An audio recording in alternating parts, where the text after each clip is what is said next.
வணக்கம், இது விஜிஸ் கிச்சன். இன்றைக்கி பார்த்தீங்கன்னா சூப்பரான முட்டை குருமா தான் வைக்க போகிறேன். காலிஃப்ளவர் போட்டு வைக்க போகிறேன். இந்த வீடியோ நேற்றுக்கு எடுத்த வீடியோ. வெள்ளிக்கிழமை தான் இந்த வீடியோ வரும். அதனால் எல்லோரும் வெள்ளிக்கிழமை அதுவும் நான்வெஜ்ஜுன்னு போட்டுறாதீங்க. வெள்ளிக்கிழமை கிடையாது, வியாழக்கிழமை செஞ்சது வெள்ளிக்கிழமை அன்றைக்கி நான் அப்லோட் பண்ணியிருக்கேன். ஒரு கடாயில் எண்ணெய் விட்டுருக்கேன், சோம்பு போட்டிருக்கேன், பட்டை லவங்கம், பாதி வெங்காயம் பாதி தக்காளி போட்டால் போதும். அது கூட கொஞ்சம் போல் இஞ்சி பூண்டு பேஸ்ட்டு சேர்த்துக்கலாம். நல்லா இந்த பச்சை வாசனை போகிற அளவுக்கு நல்லா இது கிளறி விட்டுக்கணும். கொஞ்சம் போதும், இஞ்சி பூண்டு பேஸ்ட் நிறைய சேர்க்கணும் அவசியம், ஒரு அரை ஸ்பூன் இருந்தாலே போதும். இதை நல்லா கிளறிடுங்க முதல்ல.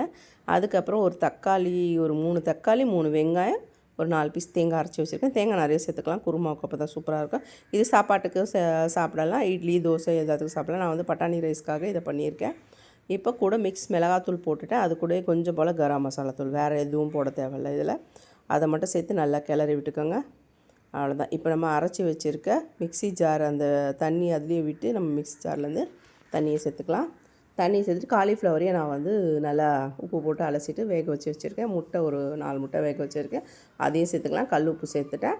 இப்போ தண்ணியை விட்டு காய்கறிகளை சேர்த்து நல்லா கொதிக்க விட்டோம்னா சூப்பரான காலிஃப்ளவர் முட்டை குருமா ரெடி. நான் இது வந்து பட்டாணி ரைஸ் பண்ணியிருக்கேன், அதனால் வந்து பட்டாணி ரைஸ்க்கு தொட்டுக்கிறதுக்காக இதை ரெடி பண்ணியிருக்கேன்.